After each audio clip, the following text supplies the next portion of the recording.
people? Hope everyone's well. We're here with the lovely Lola. We've got Sammy and obviously Niv that are here to join us for the show. So yeah, we just wanted to just kickstart it off. I had this conversation with Sammy actually earlier today. We nearly got into it, but then we had to hold back. We had to hold fire because he was upset. He was upset. He was like, "Nah, I'm hearing too much madness on Twitter about this Vardy guy and Drogba." So we're gonna try and not settle it here, but just raise the conversation and see what you guys think, and girls, of course.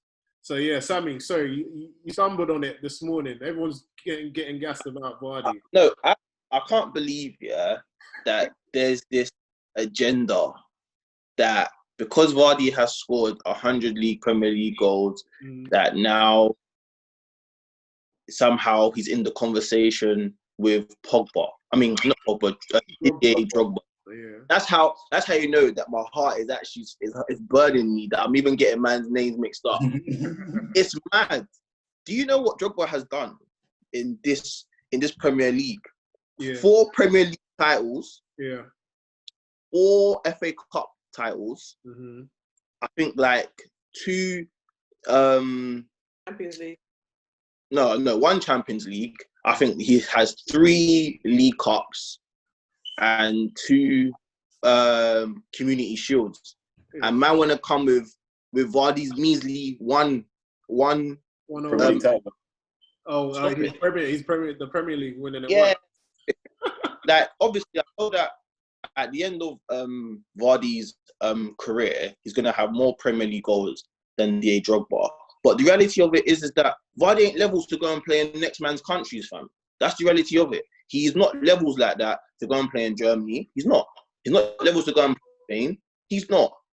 Like, I rate the fact that he came from non-league and he did his thing, but let's not put this man in the same category as Didier Drogba.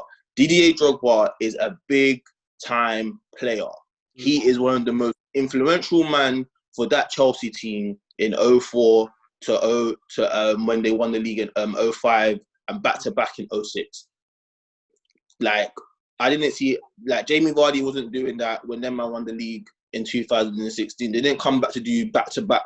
Them man went to go and sell Kante and help Chelsea win the league. So all of that agenda, cut it out, everybody. Everybody, let's stop it. Let's stop it. Vardy is a good striker. Don't get me wrong. He is a good striker. But to try and chat on the same level as Didier Drogba, everyone stop it. I mean, I've got the numbers in front of me. It's quite interesting. Obviously, Drogba's got 104 and Vardy's got 101. And you think about, you see some of the names that are above Vardy or that are the top 10, and you're just like, wow, this is to be in the top. There's more or less in the top. What is he? Top 30 or top 20? Let me see again. He's in the top 30, so he's currently 28th. And funny enough, yeah, Drogba's not too far away from him as well. But it's interesting. It's very interesting. I do get what you're saying. I don't know who started this debate. I think it's just one of those things where it's an English player, and there's not much. I'm trying to think of a striker that's been scoring or has been on form for a while or something like that. And apart from Harry Kane, there ain't really been that many guys I can tell that are that top. Obviously Marcus Rashford and whatnot, but yeah, I just think because of the story, I think everyone's falling in love with the story. It's amazing, he's come from non-league, he's come all the way up. He's had his trials and tribulations, and he manages to score 100 goals. Like, it is a really, really good thing. I had to deep it the other day, and I was like, right, like, my man was playing like Sunday league, Saturday football, and 2-2s. He's one of the top strikers ever. In the Premier. Wait, we have to cut this out.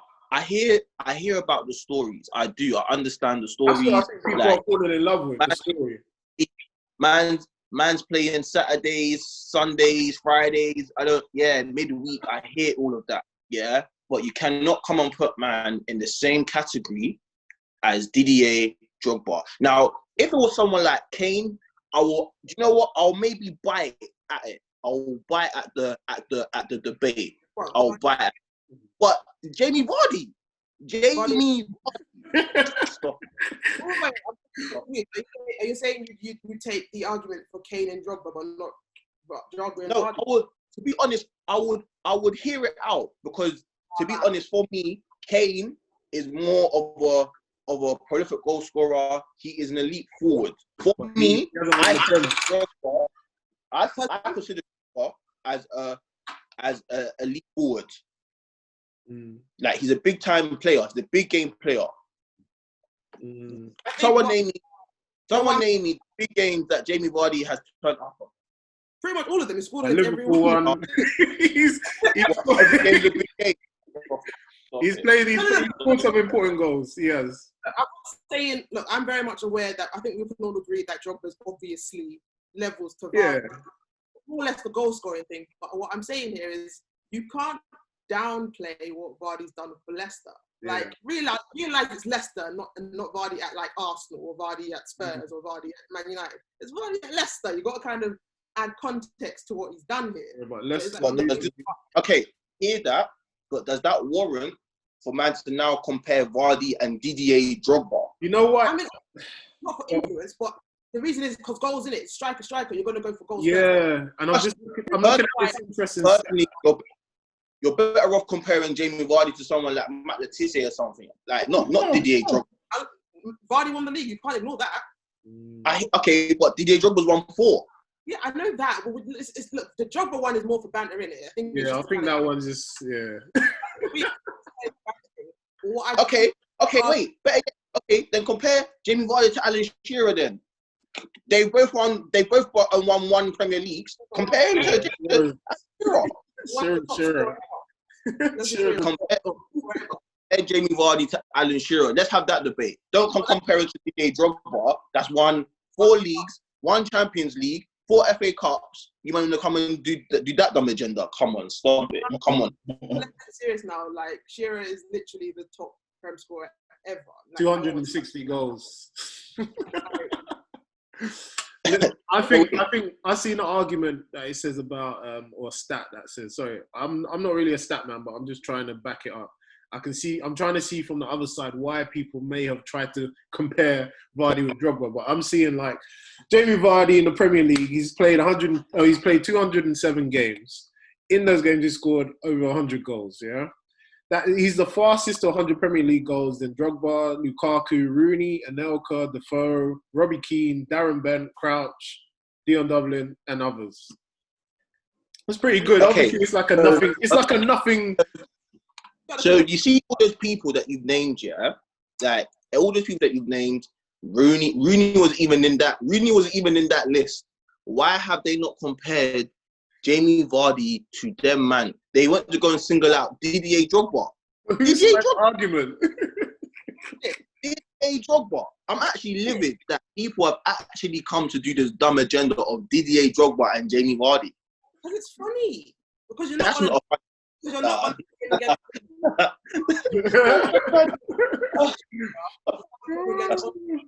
so the one that you kind of have to do is Drogba for agenda, innit? Because everyone else, realistically, Vardy's not touching. Obviously, Drogba's better than Vardy, but purely because I think it's the numbers part is what pulls Drogba into it. Because everyone else of the strikers, it's like everyone else has won leagues, but it's like who's the closest to Vardy in the goal scoring? It's Drogba. You can't touch anyone else. So it's like, and it's just kind of funny. I hear that. Mm-hmm. We haven't heard much from Niv after as well. Niv, we want to hear your point. Sorry, sir. My point. My point is but it's just like Sammy's. I don't know why anyone can compare Uncle Didier to my man. What's his name? Vardy. I don't know what Vardy off. In terms of Vardy's, this is the first time he's practically going to win Golden Boot. So far as I'm aware. Well, he's tied with Aubameyang on 19 goals, and then Ings is on 18. Yeah. Who's on 18? Ings, yeah. Yeah, I picked Ings to get that, to be fair. Vardy's on 21. On 21. Vardy, what, sorry? Vardy's on 21. 21. Oh, yeah, I was thinking it's plus 20. But he's just lucky that Aguero's not fit. That's the reality. And City are very, very unlucky as well. Because was it yesterday they lost 1-0 to Southampton? But again, that match was just, it was like screaming for Aguero. Like, Aguero would have finished so many of them chances just by himself. Like, literally, that match would end up, 3-4-1. Like, literally. Like, City made, I won't say a host of chances, but they made a good amount of chances in order to He take that made bare game. chances. That, but I tried to be modest. That was Made a game bare of chances. sides. That was the Southampton side because that was stupidity. The amount of saves he was making was just not making sense. That guy, he turned into flipping, I don't know what kind of keeper, Casillas. He was McCarthy, innit? McCarthy. he was saving everything. I couldn't believe it. He was doing a lot. One player I'll call out as well, Nathan Redmond. That guy, I said it on Twitter as well. That guy, I think it was 2 seasons ago, or maybe just a bit more. He was touted like he was like kind of like the next kind of Townsend, if that makes sense. But in a weird way, because he actually had like output, and I thought he was a sick player. Like he's always been that, but I don't know, something's happened. He's had like a kind of like a downturn. Pep that other season. Pep put his arm around him, innit, Sammy? He put his arm around him, and he said, "Look, got gas thinking, yes, Pep's got City with him." Yeah, right. You know, them kind of players, yeah, is that they're good, yeah, but I think that sometimes we shouldn't put too much expectation. No, on a minute, yeah. But I don't really see Nathan Redmond going to teams like. No, I don't see him top 6. Not going top 6. That's his level, isn't it? Do you know what? I can see him going to top 6 if it's squad, like if he's like a squad guy. Yeah, see him like Wolves got better than him. Yeah, like Tottenham. He looks like a Tottenham player. He's like Aaron Lennon. Yeah. No, like, yeah.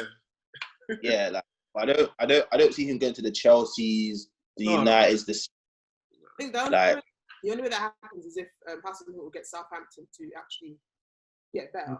Like I don't think go to another team to be a starter. He'd have to be a starter at Southampton, and Southampton get better, move up.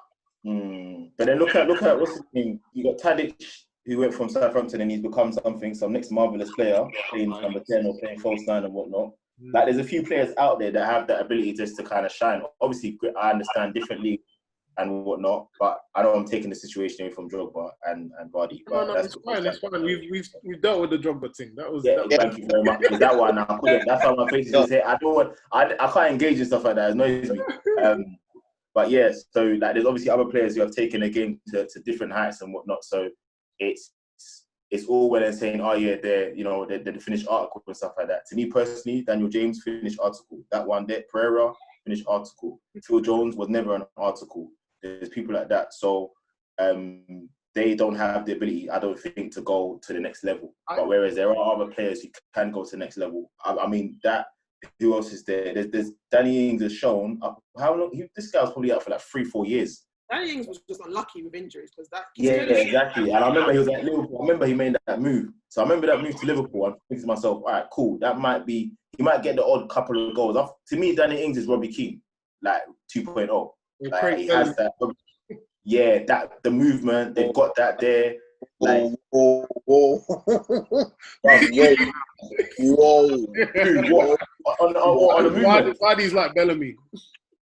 Bro. Vardy's a Bellamy. You know who Robbie Keane is? You can compare Danny Ings. Oh, no. That's why I said 2.0, bro. What's the play, bro? Keane's got Danny movement. Ings is just Ings, fam. There's no 2.0 Robbie Keane. There's none of that. There is no. I'm sorry. We have to stop doing this thing of you see that celebration? Celebration. You know that he was on smoke. Yeah. You know, celebration was smoke. Let's not do that. And Ings is all right. He's all right. He's good. I like it. Like I watched the game yesterday, and I just thought Southampton were just more. They had more passion. They wanted more. They wanted it more than Man City, and I think like especially in the midfield with Fernandinho, and they didn't look like they were up to scratch. Like David Silva, usually they dictate the game, but I just think that the Southampton midfielders were just on it. You know, Romeo. Yeah, what? I think it was more because I think for looking at the game and the chances created and the shot on targets, it's literally almost like a carbon copy of the Spurs game that City lost, where they were clearly the better team, but yeah, I just think that midfield area, usually that midfield area is a lot more effective, but the way that Fernandinho was giving the ball, he was giving the ball away so many times, man. Think about that. And then even like when Kevin De Bruyne came up, usually he would look to De Bruyne to do something. He was overplaying the ball, everything. So I just think it is down to a bit of luck. They hit the woodwork, everything like that. And obviously McCarthy and the centre-back Stevens was just on job. So I have to give it to Southampton. They did do well. I don't think no one expected it. That's the thing. No one expected it. No, it was good. But I just think I was talking to my boy the other day about Southampton. I was just like, they always seem to produce these players. They always seem to have these types of players. Like if you think about the amount of players that have come from Southampton, it is quite like top level. Do you know what I mean? Your Mane's, Alderweireld, all of them. Like they all seem to always feed through Southampton. So then he asked me, he said, "Oh, do you think that Southampton has got one of the best youth academies?" And I was like, "Oh, I don't know about youth academies. I think in terms of recruitment, recruiting players, yeah." In terms of recruiting players, I think that's top. They're top. They must be because they had quite a few, man. Yeah. Like they had Walcott, Oxlade, Lallana, Luke Shaw. Van Dijk. Though, innit? Not inherited. Who? Not inherited though, innit? Because Mane was inherited. Yeah, but Mane. Though. I'm talking about. I'm trying to think of like actual youth players. Okay. Things not from them. Who? From Southampton? No. No, I think that Redmond came from Norwich. Oh yeah. Yeah, Nathan Redmond. Yeah, I think he came from Norwich. What do you think about Godfrey? I like him. I don't know why I like him. I know we're talking about like supposed tier clubs and that, but I've been watching these lot for some reason. I don't know why. This Godfrey, he looked cold for the last couple of games. I've said it. Norwich, yeah, when they get relegated, because they are going to get relegated, it's done. Like Lewis, Aarons, Godfrey, Buendia. I'll take Buendia. All of them. I'll take Buendia. Definitely Buendia. Yeah, I think he's like Pereira. He works in that midfield. Better. Wait, what Pereira? No, Torreira. He reminds me of Torreira. He's very like gives it. Yeah. He's short. He's a fighter. I like him. But no, it is a very interesting one. What else was I just been waiting for them to get relegated. I'm saying. You know what? Yeah, I was watching the Gold Diggers podcast today. Yeah, and they had the interesting debate about Mané and Salah, and the question was, if I can just really remember. Lola, have you watched it? It was about that. Who would you sell to get? Would you sell Mané or would you sell Salah? I said Salah. I'll sell Salah. Personally. Who? I said personally Salah. Okay. Yeah, all in agreement on the same thing. What did the girls say? Some of the girls said that they will sell Mané. And it was actually quite interesting in terms of it was interesting in what some of the girls said in terms of like maybe like efficiency or goal scoring or creativity. But for me, I think Mané has more creativity than Salah. Hands down, yeah. That's what I honestly believe. I think that when Salah's not really scoring, he's not really doing anything to affect the change of play or the game. But when Mané is not scoring, he's either working hard to like get the ball back, or he's just in a problem being creative with maybe assists. Like who's got more assists overall? That's the thing. I think it is technically Salah, but I think I wanted to make a point that is like, what overall, as in like assists. I think on all competitions or just the Prem. But I think it might be the season. But I think it is Salah. But my whole thing when it comes to creativity, yes, obviously assists show that, but they also don't in the same way. You can get the assist and not really be the one who made the goal. It could just be one simple pass. It may be the one who get the assist. I don't know. I feel like Mané does more when on the pitch, if you get what I mean. So I feel like you get your goals, you still get your assists, but you get more of a kind of, I don't know, I don't know. I know it's like they both work hard, but I just feel like it more comes from Mane, and then you just get the more goals, if not more goals, and more if you play Salah with Mbappe. So, you know, I agree with that completely. I feel like when I don't think that Salah is that effective. I feel like when he's not scoring, I feel like he thinks about he needs to get a goal first before bringing in the team. He's selfish. Yeah, very selfish. That's what they're both selfish though. Mane will share his food. He will share the food, but Salah's just eating. He's eating it first, and he will leave you the scraps. it was very. I heard them speak about it. It was like there were some good points, but I just think that overall, it's like, I think Mane. If Mbappe was to go into that Liverpool team, Mbappe can either play like on the right, he can play through the middle. So for Liverpool, the options for him will be endless, because it's like, okay, if you're playing like a City who might have fast centre, you can just put Mbappe down the middle just to be like, okay, let's test their centre back. On the wing, let's test their fullback. So it's a bit mad. I think if we were to put, let's say, Salah, I think Salah's a bit one-dimensional, too one-dimensional or something.